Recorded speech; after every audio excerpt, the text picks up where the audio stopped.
हमने ग्रेजुएट जब किया रावलपिंडी में, तो फिर हमने मेरे भाई और साथ में दोस्त एक क्लास फेलो, हमने मिलके अपने घर में ड्राइंग रूम में, अमेरिका में सिलिकॉन वैली में गैरेज कंपनी कर कहते हैं, हमारे मुल्क में वो ड्राइंग रूम कंपनी होती है।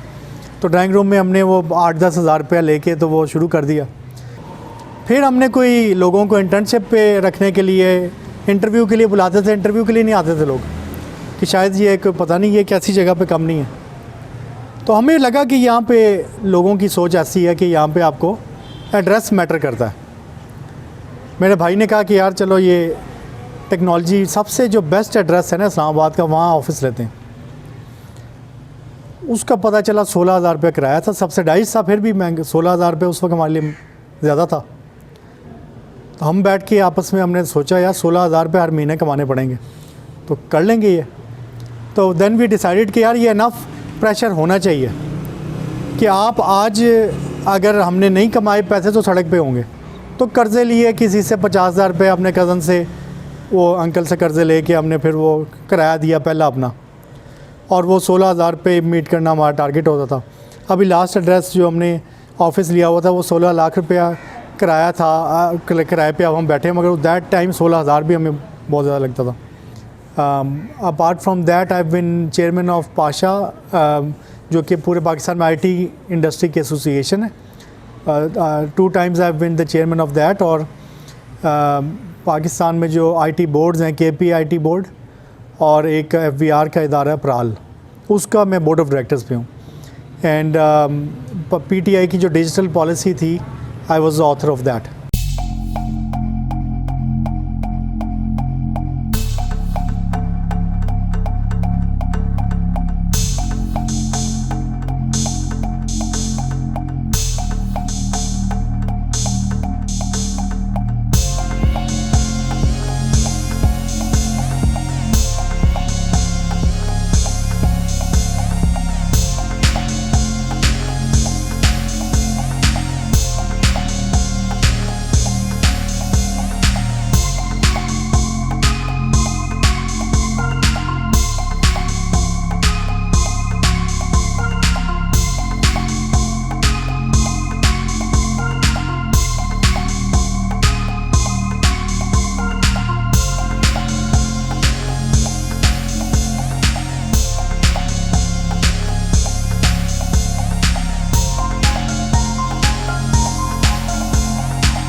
चीफ़ गेस्ट मैं मेरे उस्ताद मोहतरम रिज़वान मजीद साहब भी और सर नुमान साहब भी, तो मैं बहुत शुक्रगुज़ार हूँ आप सबका आने का, हमें सपोर्ट करने का, यहाँ आके हमें इस चीज़ का यकीन दिलाने का कि हम वाकई ही अल्लाह पाक ने जो हमें इस टाइम इस्तिताअत दी है, एक मौका दी है कि हम इसके हक़दार थे, और आप लोगों ने आके हमें बहुत ज़्यादा इस हौसला अफजाई दी है, और इस हौसला अफजाई के लिए मैं बहुत शुक्रगुज़ार भी हूँ।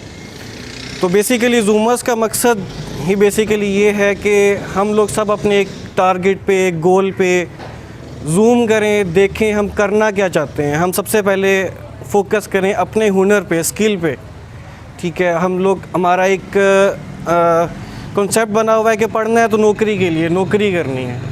हम ये नहीं सोचते कि हमने पढ़े हैं तो कोई एक इनोवेशन करें, कुछ नया करें, अपना बिज़नेस करें, इंडिपेंडेंट हो। तो उसके लिए आप सबसे पहले आपके पास चाहिए होते हैं हुनर, स्किल, कुछ भी ऐसा स्किल जिससे आप अपना ज़रिया माश बना सकते हैं। और खुशकिस्मत होते हैं वो लोग जिनका ज़रिया माश, उनका शौक़ उनका ज़रिया माश बन जाता है, उनका हुनर ज़रिया माश बन जाता है। तो यही सबसे बड़ी हमारी यहाँ पे कामयाबी यही है कि हमारे साथ इंडस्ट्री के लोग भी हैं, हमारे साथ एकेडमिया के लोग भी हैं। जैसा कि हम एक ऑर्गेनाइजेशन भी हम रन करते हैं, नॉन प्रॉफिट ऑर्गेनाइजेशन सेप्टा के नाम से, साउथ पंजाब टेक्नोलॉजी अलायंस, जिसमें जितनी हमारे साउथ पंजाब की यूनिवर्सिटीज़ हैं और इंडस्ट्रीज़ हैं, वो टेक कंपनीज़ हैं, वो सारे हमारे साथ अलायंस हैं। इसी तरह जो हमारे रेगुलेटर्स हैं, गवर्नमेंट के इदारे हैं, वो भी हमारे साथ हैं।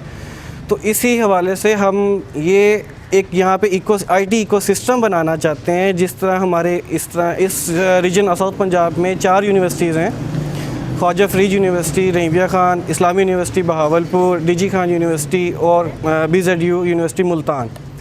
अब इन चारों यूनिवर्सिटी से कोलैबोरेटिवली ईयरली के हमारे पास 3,000 to 4,000 स्टूडेंट ग्रेजुएट होता है ईयरली, बट उनमें से एम्प्लॉय कितने होते हैं या बेसिकली वो हायरेबल भी होते हैं या नहीं होते कि उनकी इतनी उनके स्किलफुल होते हैं कि उनको हायर किया जाए।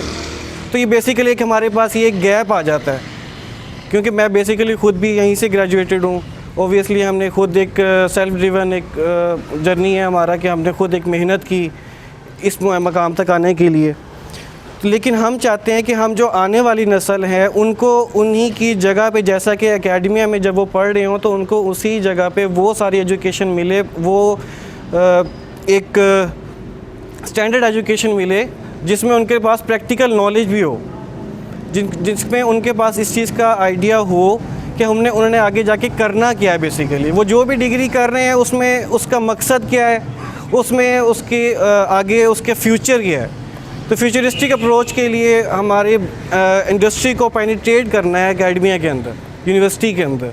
तो ये हमारा बेसिक गोल है कि जिससे हम अपने बेसिक जो कोर हमारे रिसोर्सेज हैं, एम्प्लॉयज़ हैं, ये यहाँ की यूथ है, यहाँ के ऐसा पोटेंशियल है कि जो जिनमें बहुत ज़्यादा, लेकिन उनका अवेयरनेस नहीं है, उनके अंदर एक मोटिवेशन नहीं है, एक डर है, वो सहम जाते हैं, उनको प्लेटफॉर्म नहीं मिलता। ठीक है, जो 100 में से 2 या 3% होंगे जो एक विलिंगली सेल्फ ड्रिवन होंगे, वो खुद ही मेहनत करके आगे आ जाएंगे। लेकिन बहुत सारे लोग होते हैं जिनको कभी अवेयरनेस की ज़रूरत होती है, कहीं सपोर्ट की ज़रूरत होती है, कहीं मोटिवेशन की ज़रूरत होती है। तो उसी के लिए हमारा मकसद है कि हम सारे इंडस्ट्री को, एकेडमिया को ऑन बोर्ड करके हम एक ऐसा कोई फ्रेमवर्क बनाएं, एक हम यहाँ पे एजुकेशन सिस्टम लेके आएँ और ऐसा हम एक इंडस्ट्री का, एक क्लबिंग का, एक कोलैबोरेशन का सिस्टम यहाँ पे फ्रेमवर्क लेके आएँ जिससे सबको फ़ायदा हो।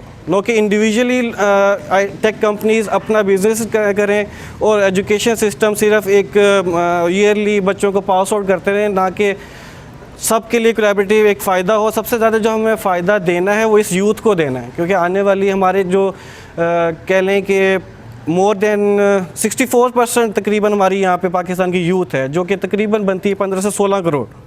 अब उनमें से एम्प्लॉय कितने होते हैं, वो अपने डिज़र्विंग डेजिग्नेशंस पे कितने हैं, ये हम सब बहुत अच्छे तरीके से जानते हैं। तो इसी गैप को फिल करने के लिए कि हम यूथ हैं, हमने रिप्रेजेंट करना है। We are under the age of 30, we are the leaders. हमने अपने जो आने वाली नस्लें हैं उनको सही डायरेक्शन देनी है, उनको प्लेटफॉर्म देना है, उनको अवेयरनेस देनी है, मोटिवेशन देनी है। तो ये बेसिकली हमारे यहाँ इकट्ठे होने का भी मकसद था, इस इदारे का भी मकसद है। मेरा बेसिकली जो बैकग्राउंड है वो भी बहुत मॉडरेट है, तो I really worked hard to be there. मैं बेसिकली लाहौर गया, मैं यहाँ से पहले यूनिवर्सिटी में था, तो उस वक्त भी काफ़ी कैंपेनिंग मैंने की। माइक्रोसॉफ्ट के इवेंट्स वगैरह हमने यहाँ पे कंडक्ट कराए। माइक्रोसॉफ्ट के ऑफिशियल्स को हम IUB में लेके आए थे when I was a student. और फिर उसका नाम क्या है, लाहौर में चला गया और वहाँ पे मैं 6-7 साल काम करता रहा हूँ। और वहाँ पे मेरी काफ़ी रियलाइजेशन हुई काम के हवाले से कि काम बेसिकली IT के हवाले से काम कैसे करते, कैसे, जैसे आप एक्सपोर्ट की बात कर रहे हैं, जॉब्स की बात कर रहे हैं, तो basically I actually learn the process कि हो कैसे सकता है। और फिर कुदरती तौर पे लास्ट ईयर मार्च में बेसिकली मेरे फादर की डेथ हो गई, अल्लाह को प्यारे हो गए। तो और अप्रैल में फिर मेरी शादी हो गई, और कुदरती तौर मेरी शादी इसी एरिया में हुई, रहीम यार खान में, तो और घर उस तरफ है, तो I decided to stay here. But obviously इसका ये कतई मकसद नहीं है कि अगर मैं इस एरिया में हूँ तो we will be only focusing on south. Obviously we will be focusing on Pakistan, क्योंकि यूथ बेसिकली 160 मिलियन की पॉपुलेशन है जो अंडर द एज ऑफ 30 है। ऑब्वियसली अभी जैसे कि मेरी एज और ऑलमोस्ट यंग जैसे जो एंटरप्रेन्योर्स उठ रहे हैं उनकी एज मतलब 30 के करीब है। ऑब्वियसली वी नो कि we need a lot of maturity which will learn people like you and our senior. लेकिन ऑब्वियसली हमें अब बेसिकली रिस्पॉन्सिबिलिटी लेने की ज़रूरत है। तो जूमर्स के इनिशिएटिव बेसिकली इसको मैं समझता हूँ बेसिकली उस वक्त जब मैं ये जूमर्स को स्टार्ट कर रहा था उस वक्त actually I got an offer from Facebook as a program manager to lead in Pakistan. but I actually refused this opportunity to work for Pakistan. And I just like you mentioned about market defensibility layer कि यार पाकिस्तान के लोग नहीं सोचेंगे तो कोई बड़ी companies आएंगी और वो फिर हाईजैक करेंगी और सारे प्रोसेस को. So actually Zoomers I think Zoomers is not a company, it's a movement. It's a movement. It's actually just like we mentioned here कि हम basically focus करते हैं यूथ पे. यूथ को basically हम यूथ को नर्चर करना चाहते हैं और उनको स्किल्स सिखाना चाहते हैं ताकि वो एम्प्लॉयमेंट अपॉर्चुनिटीज़ हों और इकोनॉमी में भी कोई बेहतरी आए. ऑब्वियसली उसमें काफ़ी सारे लेवल पे चीज़ें होंगी, जैसे कि ऑब्वियसली लीड इंडस्ट्री ही करेगी, लेकिन ऑब्वियसली वो कोलैबोरेटिव एनवायरनमेंट में चीज़ें हो रही होती हैं. कुछ आप एकेडेमिया के साथ चीज़ें करते हैं, कुछ आप गवर्नमेंट के साथ चीज़ें करते हैं. तो we will try our best कि हम ये सारी चीज़ें करें. But we are starting from south कि साउथ में ऑलमोस्ट एस्टिमेटेडली तकरीबन 9 करोड़ लोग यहाँ पे बेस्ड हैं, if I am not wrong. इस एरिया में इतनी आबादी तो है और ये सारी अंडर सर्व्ड आबादी. That's why I am starting from here, क्योंकि जो बेसिकली मेट्रोपॉलिटन सिटीज़ हैं KLIs और इस टाइप के, वो तो ऑलरेडी मैच्योर हो चुके हैं, लेकिन रूरल इकॉनमी बेसिकली उसका कोई डायरेक्शन नहीं है. तो इसलिए बेसिकली हमने ये सारी चीज़ें स्टार्ट की हैं और let's hope for the best और वी विल वर्क हार्ड. और it is totally privately owned, no government support, nothing like this. So we want to focus. We are actually taking responsibility to work for the youth इंशाल्लाह. और जैसे मैंने mention किया कि ये हम खुद मेहनत कर रहे हैं, वी आर टेकिंग रिस्पॉन्सिबिलिटी. बिल्कुल साउथ पंजाब में, not only in south Punjab, basically Pakistan में यंग लीडरशिप की कमी है. यंग लीडर्स नहीं है बेसिकली पाकिस्तान में. तो इंशाल्लाह इस इदारे का बेसिकली मकसद भी यही है कि हम बेसिकली ज़्यादा से ज़्यादा बेसिकली लोगों को ट्रेन करें और उनके साथ बेसिकली ISA मॉडल पे हैं, इनकम शेयरिंग एग्रीमेंट मॉडल पे हैं, क्योंकि पोस्ट कोविड स्ट्रेटजी बिल्कुल चेंज है. अब दुनिया बिल्कुल बदल गई है. अब ऑन डिमांड वर्कर्स की स्ट्रेटजी है, एजाइल कॉरपोरेशन की ज़रूरत है. दैट्स वाई वी मेंशन कि हम वर्ल्ड इकोनॉमिक फोरम को भी फॉलो करते हैं. I am struggling hard to start global shaper chapter in south Punjab, जिसमें हम बेसिकली लोग यहाँ पे बेसिकली मैंने पिछले 6-7 साल में, जैसे मैं भी लाहौर की कंपनीज़, लाहौर कराची इस्लामाबाद की कंपनीज़ के साथ काम करता रहा हूँ. ऑब्वियसली हमने देखा है कि जो हमारे जो एरियाज़ के लोग होते हैं वो बहुत ज़्यादा मेहनती होते हैं, बहुत, और वो बेसिकली उन कंपनीज़ के बैकबोन्स होते हैं और वही चला रहे होते हैं उन कंपनीज़ को एक्चुअली. सो आई रियलाइज्ड कि बेसिकली इस एरिया में आया जाए और काम किया जाए और काम करके बेसिकली एक स्टोरी टेल की जाए कि चीज़ें बेसिकली की जा सकती हैं और उनके लिए आगे बेसिकली डायरेक्शन भी प्रोवाइड की जाए, खुद leading from the front and then providing the opportunity for the people, for the youth who actually want to start, initiate some stuff. और कोई अच्छी नौकरियां जैसे आपने मेंशन किया, तो इंशाल्लाह we will try our best. तो यही हम लोगों का इनिशिएटिव है. This is all about Zoomers. और यहाँ पे हम ये चाहते हैं कि सब लोग साथ मिल के चलें और वी आर स्ट्रगलिंग हार्ड कि सब लोग मिल के काम करें और कोलैबोरेटिव इनोवेशन हो. So let's hope for the best और इंशाल्लाह एज़ पर आवर कैपेसिटी, जितनी हमारी हैसियत है और उसके मुताबिक हम काम करते रहेंगे. और दैट्स इट. और बाकी बिल्कुल जैसे सैयद अहमद ने भी मेंशन किया कि हमारा काम है कि बेसिकली हम बेसिकली जैसे एज एन इंडस्ट्री कि हमें बेसिकली एक्सपोर्ट पर फोकस करना है. ऑब्वियसली कि बेसिकली हमारी कंपनी भी बेसिकली UK में भी मेरा एक को-फाउंडर होता है. Basically I am actually the founder of this company and I am actually the co-founder of SEPTA, south Punjab technology alliance.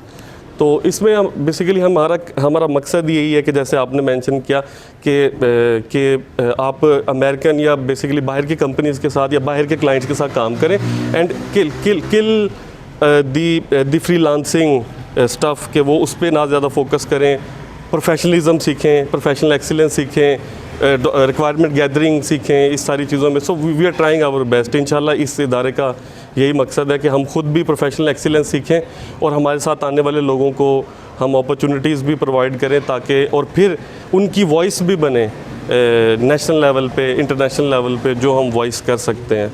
So that's it. Thank you so much Sayyid Ahmed and the other guests for coming. Thank you so much. Inshallah that's it.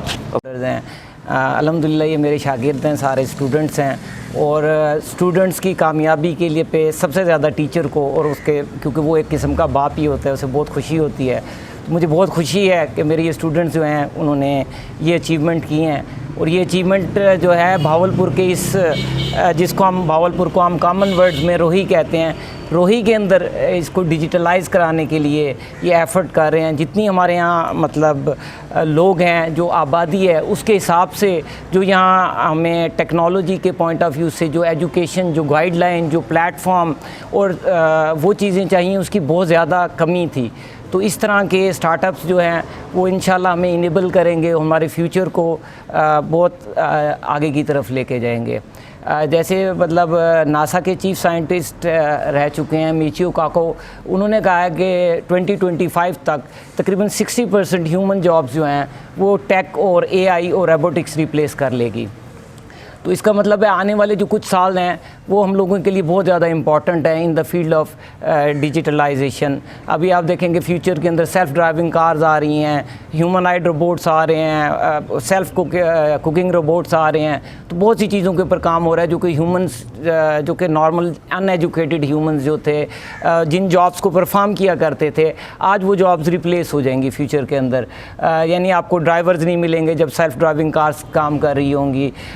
इसी तरह आपके delivery drones जब कर रहे होंगे तो आपके जो आज जो पिज़्ज़ा डिलीवरी या डिलीवरी बॉयज़ या फूड डिलीवरीज़ का जो लोग काम कर रहे हैं, ये चीज़ें सारी ऑटोमेशन की तरफ जाएंगी।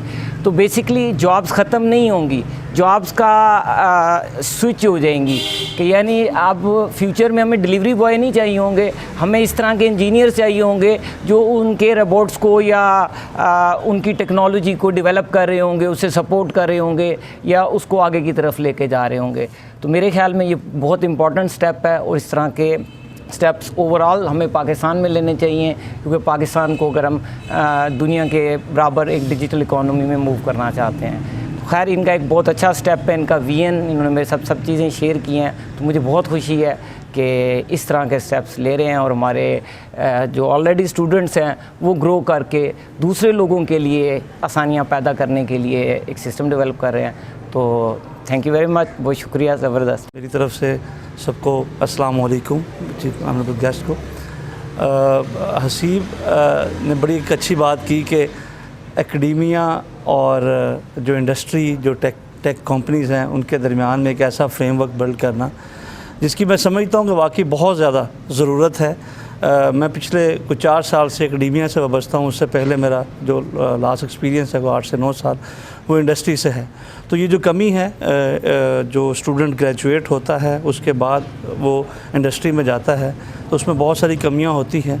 तो आई थिंक जो जूमर्स का जो कॉन्सेप्ट है वो इस कमी को पूरा करेगा। और डिजिटल भावलपुर को एक जब हम पढ़ते थे लाहौर में तो ऐसा इलाका समझा जाता था रहीमिया खान भावलपुर को, जो कि बिल्कुल एक डिप्राइव्ड एरिया समझा जाता था। लेकिन मेरे ख्याल में जो यंग जनरेशन है अब जो जिस तरह का काम यहाँ पर हो रहा है और उससे इंशाल्लाह भावलपुर का नाम एक तो काफ़ी ऊपर जा रहा है। और यहाँ की जो यूथ है उसके अंदर जो अपर पंजाब में या बाहर भी चले जाएँ बहुत सारी कंपनीज़ में, तो टेकी जो स्टूडेंट्स हैं वो यहाँ के बड़े एनर्जेटिक स्टूडेंट्स हैं। और मैं मुख्तलिफ़ कंपनीज़ के साथ लास्ट यूनिवर्सिटी में बात कर रहा था कि उनकी प्रायोरिटी होती है कि हम यहाँ के लोगों को अडॉप्ट करें, उनको हायर करें। इनमें एनर्जी बहुत ज़्यादा है, इनमें पेशेंस बहुत ज़्यादा है, ये बहुत अच्छे से प्रोजेक्ट्स को हैंडल करते हैं। तो जूमर्स जो है उनके जो मकासद के अंदर एक है, उस हवाले से ये बड़ा अच्छा स्टेप है।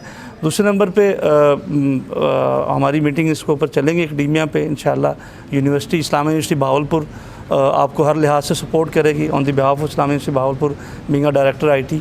आपको जो फैसिलिटीज़ इंशाल्लाह चाहिए होंगी वो विल सपोर्ट फॉर दैट। और हम इनकरेज करेंगे इस सारे माइलस्टोन को, क्योंकि जब तक ये जो इंडस्ट्री और एकेडेमिया का लाइजोन इस तरह नहीं होगा, हम पाकिस्तान को किसी ऊपर वाली मंजिल पर नहीं लेके जा सकते। तो आप जस्ट एक एडवाइस के तौर पर कि लोकल जो इंडस्ट्री है बहुत सारी, जो कि लोकल हमारी पहचान है भावलपुर की, उनको भी हम फोकस करें। साथ साथ इसमें एग्रीकल्चर का बिज़नेस है, क्योंकि किसान का बेटा आज किसान नहीं बनना चाहता। तो टेक्नोलॉजी के ज़रिए से हम वो सारी नॉलेज जो है, जो कि एग्रीकल्चर की है, वो हम उसे प्रिजर्व कर सकते हैं, देन उसे यूटिलाइज़ कर सकते हैं और किसी भी तरह एग्रीकल्चर को हम लोग वर्टिकल फार्मिंग की तरफ लेके जाते हुए टेक्नोलॉजी के साथ, ये सिर्फ टेक्नोलॉजी से मुमकिन है। तो आई होप सो कि जूमर्स इसमें अपना रोल प्ले करेगी और हम आप लोगों के साथ मिलके इस काविश को और जो है वो किसी सर अंजाम पहुँचाएँगे इंशाल्लाह, और अल्लाह ताला आप सबको और हम सबको कामयाबी देगा। अस्सलाम वालेकुम। थोड़ा सा मेरा introduction, Syed Ahmed, I run a software company in Islamabad called DPL. So I run a software exports company in Islamabad में मेरी सॉफ्टवेयर एक्सपोर्ट्स की कंपनी है। उसके अलावा I am working with prime ministers task force on IT and telecom. उसके 3 parts हैं, IT, telecom और HR development.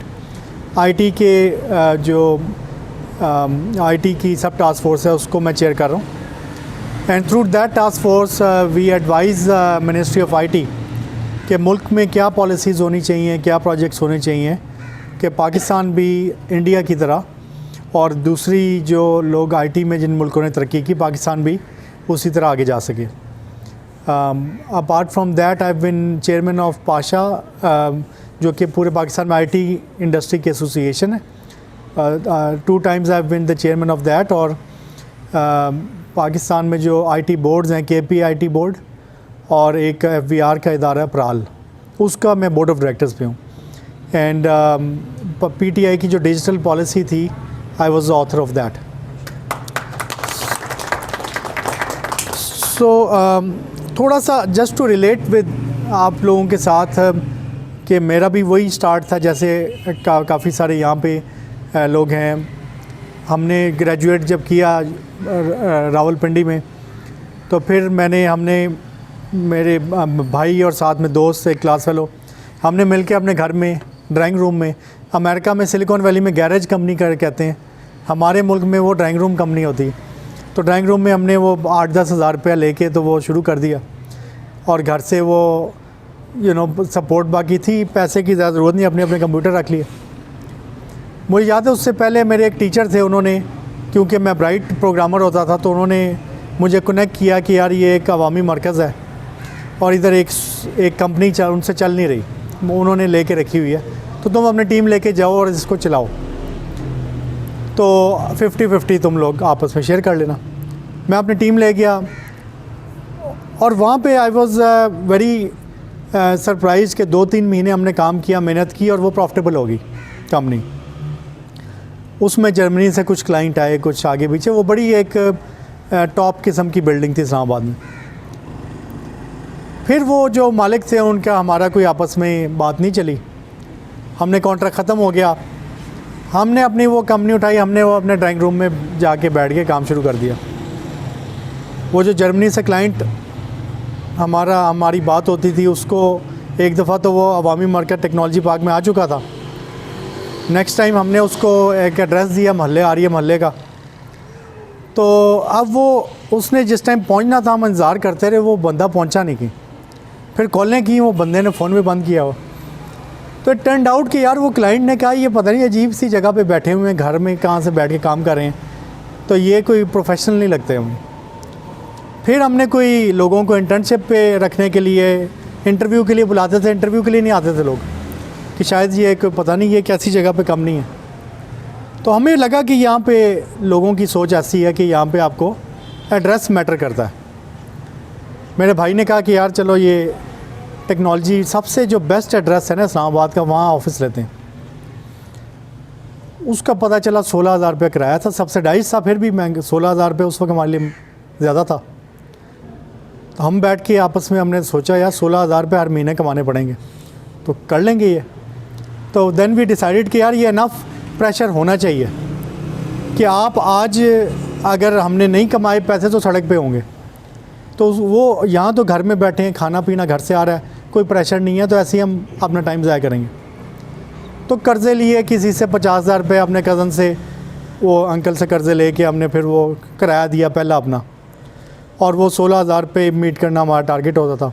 अभी लास्ट एड्रेस जो हमने ऑफिस लिया हुआ था वो 16 लाख रुपया किराया था, किराए पे अब हम बैठे, मगर दैट टाइम 16,000 भी हमें बहुत ज़्यादा लगता था। अल्हम्दुलिल्लाह इट वेंट वेल। फिर कुछ लोकल अस्पताल में काम किया, वहाँ पता चला वो तो रिश्वत वगैरह, वो आपको ना चेक क्लियर कराने होते हैं, तो वो कोई अकाउंटेंट 500 रुपये मांगता है आपसे, कोई कचहरी में 1000 रुपये मांगता है, रिश्वत। मेरे साथ वो हार्डवेयर वाला लड़का था, मुझे याद है एमएस से, हमारी सिविल अस्पताल के एमएस से डील हुई थी, एमरजेंसी रूम को ऑटोमेट करना था। उसने कहा सैयद साहब ये हमारी आप ऑटोमेशन कर दें, 2003 की बात है। हमने कहा रिश्वत हम नहीं देते, तो सरकारी लोगों से काम करना। कहते नहीं मेरी ज़िम्मेदारी, रिश्वत नहीं देनी पड़ेगी, तो आप मगर सस्ता हम कर दें। उस वक्त 50,000 रुपये का हमने काम वो उनके लिए पकड़ लिया, काम कर दिया। उसने वादे के मुताबिक मुझे अकाउंटेंट को कहा कि उसको चेक दो, और घर भेजा रजिस्ट्रार के साइन करा के लाओ सबसे। अब वो अकाउंटेंट ने हमें चेक दिया ना, तो वो थोड़ा सा गुस्से में था। कहता है आपने ये जो हमारा जो है ना, हमारे से तो आप बच गए हैं, मगर जो कचहरी में आपको, स्टेट ऑफिस में आपको 2.5% ज़कात देनी पड़ेगी जो भी करें। तो मैंने कहा ये कौन सी ज़कात है? पता चला वो स्टेट बैंक का चेक था, ऐसे साइन नहीं होता, उसमें मोहरें चाहिए होती हैं। मैं एमएस के पास चला गया, ये आपने क्या, ये मुझे तो वो कह रहा है कि रिश्वत देनी पड़ेगी फिर भी। तो मेरे साथ हार्डवेयर वाला लड़का भी बैठा जिसने कंप्यूटर बेचे थे, कहता है यार क्या 50,000 का चेक है, वो 2% बनता है 1000 रुपया, थोड़ा सा रोना, उसके आगे 500 रुपये में बात हो जाएगी, तुम क्या ये। मैंने कहा कि अगर तुम्हें दूध के अंदर एक पेशाब का कतरा डाल दें तुम पी लोगे? तो ये तो वही वाली बात है। मैं तो, मेरे लिए 1 रुपया हो या लाख रुपया हो।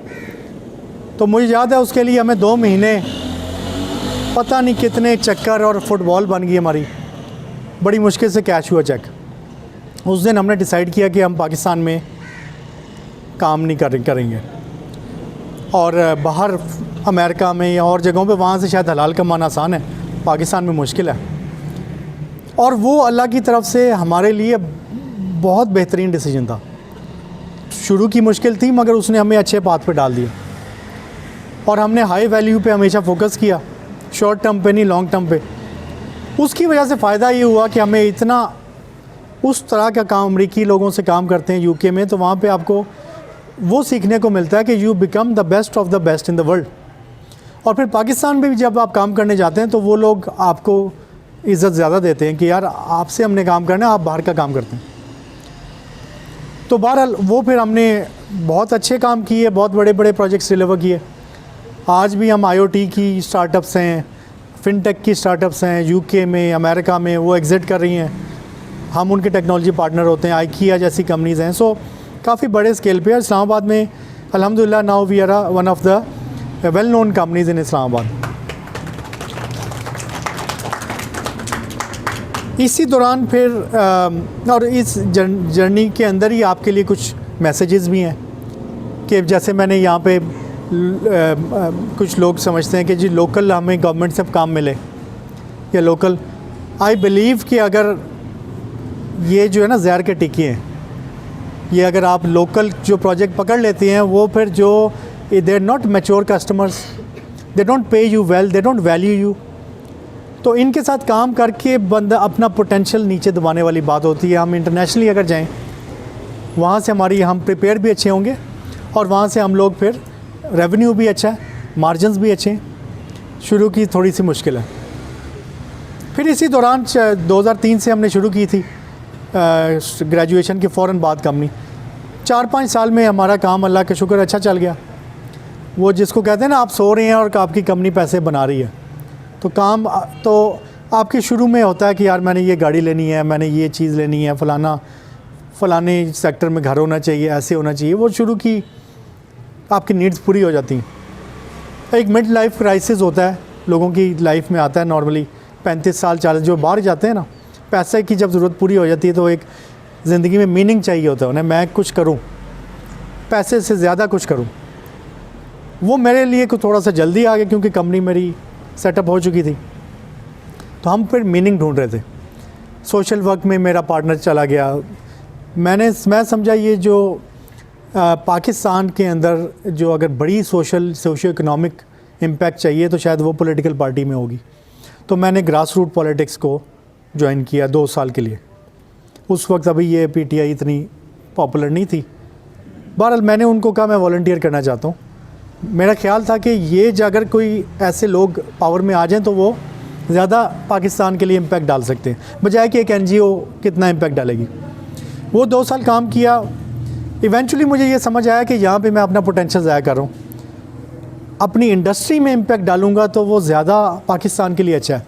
चाइना पावर बनी अपने बिज़नेस के सर पे, इंडिया पावर बनी अपनी आईटी इंडस्ट्री के सर पे, अपनी फ़ौज के सर पे नहीं या अपनी गवर्नमेंट के सर पे नहीं। तो आई बिलीव पाकिस्तान पीछे रह गया। इस वक्त इंडिया की एक्सपोर्ट 150 अरब है डॉलर। पाकिस्तान की आईटी, सिर्फ आईटी एक्सपोर्ट उनकी, पाकिस्तान की आईटी एक्सपोर्ट 2 अरब डॉलर है। फ़िलीपींस जैसे मुल्क की 30 अरब डॉलर है। तो हम कितने पीछे रह गए। मैं समझा कि यहाँ पे मैं इम्पैक्ट डाल सकता हूँ। तो वो फिर मैंने, मगर एक चीज़ मैंने वहाँ सीखी, जो हम लोग टेक्नोलॉजी के लोग हैं ना, हमें ये पॉलिटिशियंस कैसे सोचते हैं ये हमें नहीं पता होता, आम लोग कैसे सोचते हैं। वहाँ से मुझे ट्रेनिंग बहुत अच्छी मिली कि कैसे लॉ मेकर्स को कैसे बात करनी है, इंडस्ट्री में कैसे करना है, आम लोगों के साथ जुड़ना कैसे। हम वरना अपने मैरियट और फलाने और बस सोफिस्टिकेटेड वर्ल्ड में रहते हैं, तो वो ग्रास रूट का हमें नहीं पता होता। फिर वहाँ से निकल के मैं कुछ बड़े मसले आए हमारी इंडस्ट्री में। एक पहले सब्सिडाइज्ड होते टेक्नोलॉजी पार्क इस्लामाबाद में, मुशर्रफ ने दिए थे सब्सिडी। फिर वो एक सब्सिडी ऑटोमेटिकली ख़त्म हुई। कोई एक जर्नैल आया, उसने टेक ओवर किया एक बिल्डिंग को, और एक दिन के नोटिस पे उन्होंने कंपनियों को कहा 3 गुना किराया होगा या फिर आप निकल जाएं सारे। एक क्राइसिस बन गया।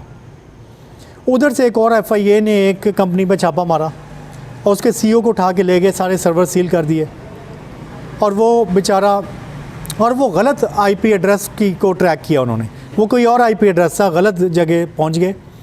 उसका बिज़नेस भी तबाह हुआ। उस बेचारे की घर पे कितना क्राइसिस बना, उसकी वजह से जेल में चला गया। और इस टाइम पे कोई सपोर्ट नहीं थी।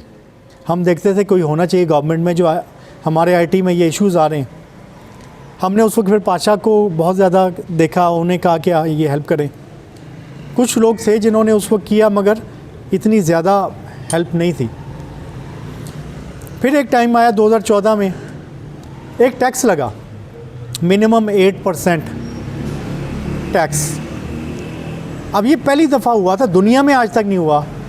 8% रेवेन्यू का आपका टैक्स काट जाएगा विद होल्ड, यानी कि आपको मिलने से पहले ही आपके रेवेन्यू का 100 रुपये का आपने काम किया, 8 रुपये गवर्नमेंट पहले ही ले लेगी आपसे, रेवेन्यू से, प्रॉफिट से नहीं। ये दुनिया में नहीं होता, टैक्स प्रॉफिट पे होता है। अब ये इसके ऊपर पूरी सर्विस इंडस्ट्री पे लग गया। हमारी इकॉनमी का 50% सर्विस इंडस्ट्री है। सारे चुप बैठे हो, किसी को पता ही नहीं, क्योंकि लोग शायद आधे लोग टैक्स नहीं देते, आधे देते हैं। तो उधर जाके मेरी आंखें खुली। अव्वल तो हमारी एसोसिएशन वहाँ पे इतनी एक्टिव नहीं थी, कोई FBR वालों को प्रेजेंटेशन देने के लिए तैयार नहीं था, इतने रेडी नहीं थे। और ये अगर लग जाता टैक्स तो आप मतलब आधे बिज़नेस तो वैसे ही 8% तो कईयों का मार्जिन नहीं होता, और आपको पता है क्लाइंट्स पैसे देने को तैयार नहीं होते। वहाँ पे जब हमने गवर्नमेंट के साथ बैठे, FBR के ऑफिशियल थे, सीनियर मोस्ट, हमारी बड़ी बड़ी कंपनियाँ, बैकस कंसल्टिंग, बाकी लोग, इन्होंने प्रेजेंटेशनें बड़ी फैंसी बनाई कि जी कॉल सेंटर्स का तो 5% मार्जिन होता है, फ़लानों का इतना होता है। ये बिग 4 ऑडिट कंपनीज़ ने हमारे ऑडिट किया, उन्होंने बड़ी फैंसी प्रेजेंटेशंस बनाई। आगे FBR वाले कहते हैं यार ये आप बंद करें प्रेजेंटेशंस, ये हमें प्रेजेंटेशन ना दिखाएं, हमें पता है ये। उन्होंने कि ये तो, वो कहते हैं हम आपके नंबर्स पर यकीन नहीं करते, क्योंकि ये ऑडिटेड नंबर्स हैं बिग 4 के, KPMG, EY। वो कहते हैं हमें पता है ये कैसे कुक होते हैं नंबर, आप हमें ये कहानियाँ ना पढ़ाएं। वो कहते हैं फिर कैसे बात होगी अगर आपने नंबर पे नहीं बात करनी। वो कहते हैं आप, उन्होंने कहा ये इतनी बड़ी आपकी बुक है, आपने कोई ना कोई कैलकुलेशन की होगी कि हम कितने प्रॉफिट बनाते हैं IT इंडस्ट्री, उसके हिसाब से आपने 8% रेवेन्यू पर टैक्स लगाया होगा। आप अपनी कैलकुलेशन बता दें, आपका क्या ख्याल है हम कितना प्रॉफिट बनाते हैं। तो उन्होंने जो जवाब दिया मैं शॉक हो गया। वो कहते हैं आपका क्या ख्याल है, पहले जो टैक्स लगे हुए हैं वो कोई कैलकुलेशन लग के हुए हैं? कहते हैं यार आप लोग 1% दे रहे हैं, अब आप ऊपर बताएं कितने देंगे, बाकी बातें छोड़ें आप। जैसे रेडी पे डिस्कशन नहीं हो रही होती। और आई वॉज काइंड ऑफ मैं थोड़ा सा डर भी गया देख के कि हमारी IT इंडस्ट्री किन हाथों पे है, कैसे, यानी कि कोई हमें प्रोटेक्ट करने वाले नहीं है और आगे से कैसे लोग बैठे हुए हैं और ये इंडस्ट्री का क्या होगा। और ये भी हमें पता चला वो जो 8% था वो क्लैरिकल मिस्टेक हुई थी। क्लर्क ने मिस्टेक कर दी, 8% चला गया। उन्होंने कहा चलो शोर मचेगा तो वापस ले लेंगे, शोर ही नहीं मचा। उन्हें कहा लगा रहने दो और जो शोर मचाए सिर्फ उसे दे दो। ये हालात हैं। हम समझते हैं कि पता नहीं बड़ा कुछ सोफिस्टिकेटेड सिस्टम है। वहाँ से फिर आए डिसाइडेड कि ये अब अगले साल तो एक्सपोर्ट एग्जाम्पशन ख़त्म होने लगी है, IT एक्सपोर्ट्स पे भी टैक्स लग जाएंगे। इन्होंने तो पहले ही छोटी इंडस्ट्री है, तबाह कर देंगे। फिर पाशा के अंदर मैंने काफ़ी कैंपेन चलाई। पाशा के साथ काफ़ी लोगों का एक शिकायत थी कि हम शायद वो स्टार्टअप्स पे बहुत फोकस है, इंक्यूबेशन सेंटर्स पे बहुत फोकस है, IT इंडस्ट्री के असल इश्यूज़ को फोकस नहीं कर रहे। उस हवाले से फिर मैंने इलेक्शन लड़ा पाशा का। उससे पहले 8 साल में पाशा के अंदर वॉलंटियर काम करता रहा, तो लोगों को पता भी था। और अल्हम्दुलिल्लाह मैं फिर इलेक्शन जीता। और it was the first time कि कोई यंग बंदा, वरना वो बहुत बड़ी बड़ी कंपनीज़ के चेयरमैन बनते थे, मगर लोगों को काम मेरा था, लोगों को पता था। फिर उन्होंने आई वन द इलेक्शंस, हमने कैंपेन चलाई और उस कैंपेन में सरकारी लोगों को बड़े आसान लफ्ज़ों में समझाया IT का पोटेंशियल। मुझे ये अपने थोड़ा सा पॉलिटिक्स से पता था कि इनको बाकी कोई सोफिस्टिकेटेड चीज़ें नहीं समझ आएंगी, नारा बनाना पड़ेगा हमारे। और यहाँ पे एक नारे पे पॉलिसियाँ चेंज हो जाएंगी। जैसे हमारी कंपनियों में सेट होते हैं ना, हमारे मुल्क में भी है, ऊपर एक जो टॉप से एक PM बैठा, PM ने कहना ये कर दो, वो उसी वक्त हो जाएगा, कोई वर्किंग नहीं होती नीचे। हम समझते हैं जी ये बजट प्रपोजल है तो फलाने हैं, वो फिर ब्यूरोक्रेट्स में फंसे हैं, फिर वो फलाना है, वो गोरख धंधा है सारा। सो हमने कहा एक पॉलिटिकल नारा बनाओ जिससे इन्हें समझ आए हमारे पोटेंशियल का, वो PM की ज़ुबान पे चढ़ाओ उस नारे को। हमने नारा बनाया डिजिटल पाकिस्तान 2020, ये 2016 में बनाया हमने। और हमने कहा 2020 तक, नारा ये था कि 2020 तक IT इंडस्ट्री इतनी अरब डॉलर एक्सपोर्ट करेगी और इतनी लाख नौकरियां नई क्रिएट करेगी। और आपका सोच है ये नारा कितना इसने जादू किया। उनको फ़ौरन इस नारे के नीचे किसी ने नहीं पूछा कि कैसे, वो नारा है that's good, that's what we need. Government की पेन पॉइंट थी, उन्होंने अंडरस्टैंड की। और उस वक्त से फिर हमें टैक्स एग्जेम्पशंस मिली, उस वक्त से फिर गवर्नमेंट में हम रेलिवेंट होने शुरू हुए। फिर असद उमर के उस टाइम पे इलेक्शन आने शुरू हुआ। असद उमर ने अप्रोच किया मुझे कि डिजिटल पॉलिसी लिखें PTI की मंशूर, वो हमने लिखी। उसके बाद फिर ये जब गवर्नमेंट पावर में आई तो इन्होंने एक टास्क फोर्स बनाई कि आपने जो ये अब पॉलिसी लिखी है एक्सपोर्ट बढ़ाने की और जॉब क्रिएट करने की, इसके लिए आप कोई प्रोग्राम्स भी बना के दें। तो as a task force we are a advisory body. उसमें टास्क फोर्स में मिनिस्टर भी हैं, सेक्रेटरी भी हैं, हमारी बड़ी कंपनीज़ के CEOs भी हैं, और आप टेलीकॉम इंडस्ट्री के भी लोग हैं, यूफोन वगैरह के भी हैं, सारे 20-25 स्ट्रॉन्ग टास्क फोर्स है। और उसके थ्रू हमने फिर कुछ प्रोग्राम्स बनाए। आज आपने स्पेशल टेक्नोलॉजी जोन जो एक अप्रूव हो चुका है, बहुत बड़ा इनिशिएटिव है और इसमें वन विंडो सोल्यूशन है हमारे सारे मसलों का, वो अप्रूव करवाया। It was such a uphill battle. 3 साल इसके लिए हमने मेहनत की। आखिरकार बड़े रुकावटें थी, करप्ट माफियाज थी जो बीच में आई। इवेंचुअली इमरान खान को हमने समझाया, वो उन्होंने बड़ी ज़बरदस्त समझ आ गई। उन्होंने फिर इसको फास्ट ट्रैक पे अप्रूव किया। अब टेक्नोलॉजी जोन में आपको वो इंफ्रास्ट्रक्चर मिलेगा, वो इंसेंटिव मिलेंगे जो बाहर के फ़िलीपींस में और दूसरे मुल्कों में होते हैं। इनकम टैक्स नहीं होगा, कस्टम्स नहीं होगा, आप IoT पे काम कर रहे हैं, चीज़ें मंगवानी मुश्किल होती हैं, बग़ैर कस्टम्स के आपकी चीज़ें डायरेक्ट आएंगी, कोई क्वेश्चन नहीं होगा, उनको क्वेश्चन करने का इख्तियार नहीं होगा कि STZ के अंदर इसमें बाकी मुल्क के कवानीन नहीं अप्लाई होंगे, STZ के अपने टेक्नोलॉजी के स्पेशल कानून होंगे जिसमें कोई कंपनियों को रुकावटें नहीं होंगी। तो ये अल्हम्दुलिल्लाह वी 2-2.5 साल में we have been able to get this huge mega project done. इसी तरह कुछ और प्रोजेक्ट्स अब अप्रूव हुए हैं सारे। For example quality of graduates बहुत बड़ा मसला है। क्वालिटी ऑफ ग्रेजुएट्स इस वक्त 25,000 के करीब ग्रेजुएट पाकिस्तान से निकल रहे हैं, 5,000 जॉब के काबिल हैं, 20,000 को वो ग्रेजुएट करके नौकरी नहीं कर पाते। एक बहुत अच्छा प्रोग्राम था जिसमें outreach, prime minister outreach scholarship programme, जिसमें आपके जो दूर दराज के इलाके हैं, इंटीरियर सिंध के या बलूचिस्तान के, उन जिनमें एप्टीट्यूड है, टॉप करने वाले जो बच्चे हैं, उनको गवर्नमेंट पूरी उनकी एजुकेशन फास्ट नस्ट लम्स में स्पॉन्सर करती है।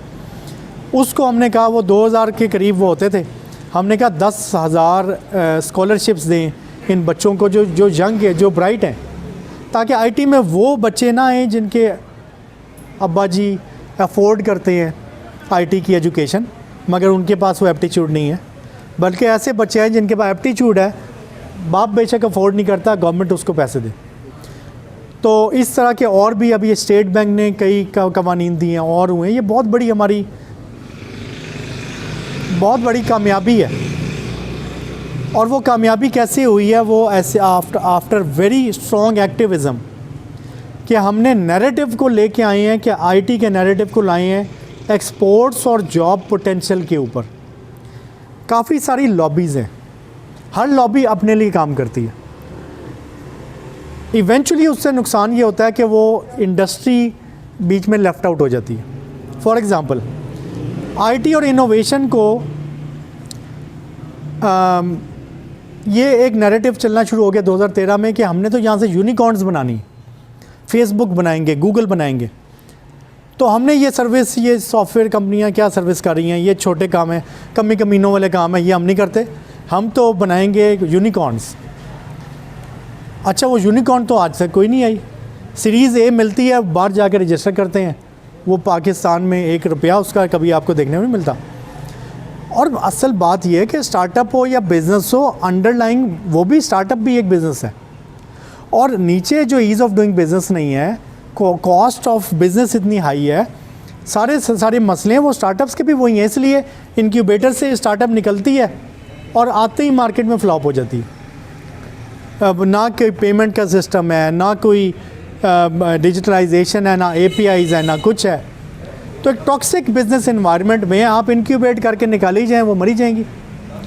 तो वो क्या हो रहा था कि आपकी सारी फोकस इनक्यूबेटर्स पे जा रहा था, सारा पैसा इनक्यूबेटर्स बनाने पे जा रहा था, बिज़नेस कंडीशंस की कोई बात नहीं कर रहा था। सिमिलरली डिजिटलाइजेशन के ऊपर कामयाब किसान है या फलाना है, डिजिटलाइजेशन ऑफ एग्रीकल्चर पे अरबों के प्रोजेक्ट आए और कर क्या रहे हैं, वो मोबाइल दे रहे हैं, उस पर उनको सब्सिडी मोबाइल से आ जाएगी, और वो ज़्यादा से ज़्यादा वेदर देख रहा है कि जी वेदर, यार वेदर रेडियो पे भी आ जाता है। तो इतने अरबों के प्रोजेक्ट में आप इतना से ये बस वो पैसे खाने के तरीके, हमारे फ़ोन बिक जाएँ, हमारी वो कनेक्शन बिक जाएँ, हमारी बजाय कि वो ऐसे IoT एग्रीकल्चर की स्टार्टअप्स पे, बिज़नेस पे जाएं पैसे, तो ऐसे भी माफिया। फिर अनफॉर्चुनेटली इवन जो हमारे R&D सेटअप इतना वो कमर्शलाइजेशन के बजाय बिल्कुल थ्योरेटिकल, तो वो 3-3 करोड़ 5-5 करोड़ की फंडिंग जा रही है यूनिवर्सिटी प्रोजेक्ट्स में, मगर वो कोई कमर्शियल फोकस नहीं है। और जितने अरबों के प्रोजेक्ट्स आज तक R&D में गए, zero outcome in terms of commercialisation, और काफ़ी सारे ऐसे माफियाज़। और ये सारे एक बात क्या करते हैं डिजिटलाइजेशन या इनोवेशन की, हमने नैरेटिव क्रिएट किया एक्सपोर्ट्स और जॉब की बात करो जो पाकिस्तान की ज़रूरत है, बाकी चीज़ें एनेबलिंग है, हो जाएंगी। तो एक्सपोर्ट और जॉब जो है वो क्रिएट करनी इंडस्ट्री ने, किसी और ने नहीं। ये नैरेटिव हुक्मरान को समझ आया और इस वजह से अब हमें इतने बड़े बड़े मिल रहे हैं। इमरान खान को जब मैंने बताया तो कि ये होना चाहिए, उन्होंने कहा हम क्यों पीछे रह गए। फिर मैंने उन्हें समझाया इसके लिए ये हमें टेक्नोलॉजी जोन चाहिए, हमें ये चाहिए। अब उन्हें समझ आती है कि हमें एक्सपोर्ट चाहिए। इसलिए तो देखें ये चीज़ें इस लेवल तक जहाँ पे गवर्नमेंट हमें ज़ीरो, उन्हें पता ही नहीं था हम क्या हैं, हमारा पोटेंशियल क्या है, और यहाँ तक जहाँ पे अब हमें इतने गवर्नमेंट बड़े बड़े मिनिस्टर बड़ी खुशी से बता रहे हैं देखिए आईटी इंडस्ट्री इतनी ग्रो हो गई, हमारी एक्सपोर्ट इतनी बढ़ गई। हर रोज़ कोई मिनिस्टर ये ट्वीट कर रहा होता है, उन्हें हमारी वैल्यू का अंदाज़ा है। मगर अब आपको भी अपनी वैल्यू का अंदाज़ा होना चाहिए और थोड़ा सा बड़े सोचने की ज़रूरत है। बहुत अच्छा ये इनिशिएटिव मैंने देखा है, अबू बकर भी और उनकी टीम है यहाँ पे। ये एक्टिविज़म चाहिए कि आप अपने इलाके को सामने मैप पे लेके आएँ, लोगों के सामने लाएँ, अपने प्रॉब्लम हाईलाइट करें। अभी यहाँ पे प्रॉब्लम्स की बात हो रही थी कि यहाँ की कंपनियों के क्या मसले हैं, किसी को पता ही नहीं। क्या इस्लामाबाद में पता है किसी को? क्या इंडस्ट्री के अंदर आपके प्रॉब्लम्स का पता है किसी को? Nobody talks about that. किसने आपका मसला है तो आपने बात करनी है और उसको इफ़ेक्टिव वे में बात करनी है। वो कैसे? आपने अपना लोकल बनाया, अपने आप को ऑर्गेनाइज़ करें और बड़े लेवल पे भी जुड़ें सिस्टम के साथ। फॉर एग्ज़ाम्पल आप मिल के, कोई बात हो रही थी, हम मिल के बिड करें, कोहॉर्ट बना के बिड करें, प्रोजेक्ट लेके आएँ। बहुत ज़बरदस्त आइडिया, हम लोग ऐसे कर रहे हैं। आप अपने बराबर की कंपनियों के साथ ग्रुप बना के प्रोजेक्ट ले सकते हैं, मगर साथ ही साथ बड़ी बड़ी कंपनियों के साथ भी दोस्ती बनाएं। कराची में जो बैठे हैं सिस्टम्स का CEO है, लाहौर में जो नेट आपकी, उनके साथ भी, ताकि आपको पता चले ये बड़ी यहाँ हमने जाना है। हम जब जाते हैं अमेरिका में तो हम कहते हैं यार हम किधर बैठे हैं, हमने इंस्पायर होते हैं। तो उस इंस्पिरेशन के लिए ज़रूरी है कि बड़े सिस्टम से भी कनेक्ट हों। तो कुछ मसले मसाइल की बात हुई, ये जब आप कनेक्ट होंगे तो आपको पता चलेगा इस मसले का हल क्या है। जब आपको पता चलेगा हल क्या है तो फिर आप उसके लिए शोर मचाएंगे, और मैं आपको कह सकता हूँ आप शोर मचाएंगे तो हल आपको मिलेगा। माँ बच्चे को दूध तब भी देती वो रोता है, बगैर रोए माँ भी बच्चे को दूध नहीं देती। आप नहीं रोएंगे, बात नहीं करेंगे, कुछ नहीं मिलेगा। तो मसले क्या हैं आपके? अभी बात हो रही थी कि नेट नहीं चलता। यार हम लोग तो जैसे गोरा समझते हैं ना, हम पता नहीं जैसे अफ़गानिस्तान में बैठे हैं गारों में, तो हम हंसते हैं गोरों पे, यार बड़े एडवांस्ड हो गए हम। मगर ये बात वाकई गारों वाली है कि नेट ना चले या नेट आपका ऐसा ना हो जिस पे काम हो सके, वीडियो कॉन्फ्रेंस हो सके। मसला क्या है? मसला मोनोपोली है टेलीकॉम कंपनियों की, और जो उनको देना चाहिए आपको वो नहीं दे रहे। अच्छा, कहाँ से मसला हल होगा? ये मसला है क्वालिटी ऑफ सर्विस का। PTA एक इदारा जो रेगुलेट करता है टेलीकॉम कंपनी को। पहली बात, PTA ने 2003 के लाइसेंस में एक शर्त डाली थी कि कम से कम आपका जो बैंडविड्थ होनी चाहिए 256 kbps होगी। अब वो 2003 की बात है, 2056 यार आज आ गए हैं। अब आप बात करें 4 MB, जूम कॉल के लिए 2 MB चाहिए कम से कम। तो पहली बात तो PTA को अपनी requirement 256 KB minimum requirement quality of service की 256 से लेकर अप करके 2-4 MB पे लानी चाहिए। क्यों नहीं लाए? किसी ने बात ही नहीं की। आप उन पे प्रेशर डालेंगे, लेटर लिखेंगे, पाशा को कहेंगे, पाशा लेटर लिखेगी। अभी पाशा को लगता है कोई मसला ही नहीं, कोई शोर तो मचा नहीं रहा। जब आपकी तरफ से उनको जाएगा तो वो PTA को लिखेंगे कि भाई ये क्यों आपने 4 MB नहीं की हुई। ज़ाहिर है 4 MB मिनिमम रिक्वायरमेंट होगी तो टेलीकॉम का ख़र्चा ज़्यादा होगा। वो ख़र्चा तब तक नहीं करेंगे जब तक PTA उनको ज़बरदस्ती नहीं करेगा या रेगुलेशन नहीं आएगी। अच्छा चलें, वो आ गई रेगुलेशन, 4 MB आपकी रिक्वायरमेंट मिनिमम होगी। अब वो क्वालिटी ऑफ सर्विस नहीं आ रही, सिग्नल नहीं आ रहे, तो आप में कैपेसिटी होनी चाहिए, उसको मेजर करके फिर भेजें कि भाई ये मिनिमम रिक्वायरमेंट है, ये पूरा नहीं कर रहे। टेलीकॉम कंपनियों को पाबंद किया जाए कि ये, फिर आप बुज़दार साहब के पास जाएं कि साउथ पंजाब आप इस इधर टेलीकॉम कंपनियों को पुश करें कि यहाँ पे कनेक्टिविटी, ये कोई ऐसी चीज़ नहीं है जो कि ये सिर्फ एक ऑर्डर जाना है टेलीकॉम कंपनियों को। तो ये तो सिंपल हल है, आप लोग शोर मचाएंगे, पीटीए तक बात पहुंचेगी। अगर पीटीए पे प्रेशर होगा तो ये मसला आपका 2-3 महीने में हल हो सकता है। इससे बहुत बड़े मसले हमने हल किए हैं अभी राइट ऑफ वे के। वो कहते थे, हमारे टेलीकॉम वाले अपने मसले बताते थे, फाइबर नहीं डलती हमारी रास्ते में, हमसे पैसे मांगते फाइबर डालने के फलाने, वो भी मसले अब हल हो रहे हैं। तो खैर ये मसले आपके, अब टेक्नोलॉजी पार्क की बात की, पीएसईबी एक इदारा है, वो अब बात कर रहे हैं कि 14 छोटे शहरों में उन्होंने टेक्नोलॉजी पार्क्स बनाने, तो वहाँ पे आपको वो इंफ्रास्ट्रक्चर बेहतर मिल जाएगा, बिजली का भी और इंटरनेट का भी। उसी के साथ उसको टेक्नोलॉजी जोन का स्टेटस मिल सकता है। और उसके लिए भी आपने फिर कैंपेन करनी है कि भाई टेक्नोलॉजी पार्क इधर है, हमें जोन का स्टेटस चाहिए। तो बेशक आप एक बिल्डिंग को जोन का स्टेटस दें ताकि हम भी वही बेनिफिट ले सकें जो इस्लामाबाद और कराची और लाहौर में मिलेंगे। तो ये इंशाल्लाह टेक्नोलॉजी पार्क तो हम लोग पुश करेंगे कि वो यहाँ जल्दी बनाएं, प्रायोरिटी पे बनाएं, और मुल्तान में भी। और फिर इसकी जोन के स्टेटस के लिए आपने फिर काम करना है। क्वालिटी एचआर का मसला है, वो पूरे पाकिस्तान का मसला है, और उसमें भी तरीक़ाकार यही है, आपकी कंपनियों को, कंपनियां देखें, बच्चे जाएंगे बड़े शहरों में, उनको जहाँ पे अच्छी अपॉर्चुनिटी मिलेगी वो जाएंगे। आपका काम ये है कि आपने अपना लेवल उधर ले आना है कि उन्हें जाने की ज़रूरत फील ना हो। 2 तरीके हैं, पहले अपने आप को हाई एंड पे सेल करें, उसका मतलब ये गवर्नमेंट प्रोजेक्ट्स के पीछे ना भागे अभी। वो आपके लिए उसमें मार्जिन्स इतने बुरे होंगे, हम नहीं काम करते। हालांकि पीआईटीबी से हमने अभी बात की आप सारी कंपनीज़ के लिए कि वो बजाय ख़ुद काम करने के हमारी कंपनियों से प्रोग्रामर लें, बजाय ख़ुद हायर करने के आपसे बंदे लेंगे। हैविंग सेड दैट, मेरा मशवरा यही है कि बाहर फोकस करें ताकि आपको पैसे अच्छे मिलें। जब अच्छे पैसे, और ये तो पेमेंट आपको करेंगे 6-6 महीने बाद, 3-3 महीने बाद, वहाँ टाइमली पेमेंट्स होंगी। फिर आपके पास जब मार्जिन अच्छा होगा, you can hire the best. आप यहाँ पे बच्चों को डबल सैलरियाँ दे सकते हैं।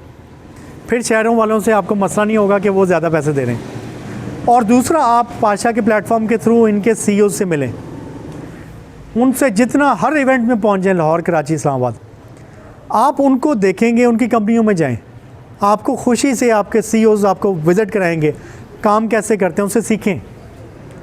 हमने पाशा में एक प्लेटफॉर्म शुरू किया जिसमें सबसे बड़ी जो कंपनी है उनके CEOs को मेंटोर के तौर पे रखा है, और वो छोटी कंपनियों वाले रिक्वेस्ट कर सकते हैं कि मैंने सिस्टम के CEO से मशवरे लेने हैं, तो वो उसका मेंटोर बन जाएगा। फिर आप ये काम करें ताकि आपको, जब मैं इस्लामाबाद में बैठा होता हूँ तो मुझे लगता है मैं बहुत बादशाह बन गया हूँ ना, पहाड़ी के ऊपर बैठा हूँ, बहुत ज़बरदस्त। जब आप सिलिकॉन वैली में जाते हैं तो आप कहते हैं यार मैं तो शुरू भी नहीं हुआ अभी।